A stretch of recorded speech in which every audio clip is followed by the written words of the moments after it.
सितम के आग से फूलों ने गुलशन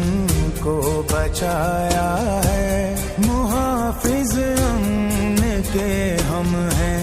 ये दुनिया को दिखाया है. हमारे फूल से बच्चे शुजात के निशान ठहरे, सितमगर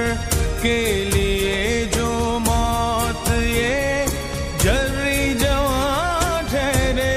इन्हीं की जुर्रतों ने कौम को यकजा बना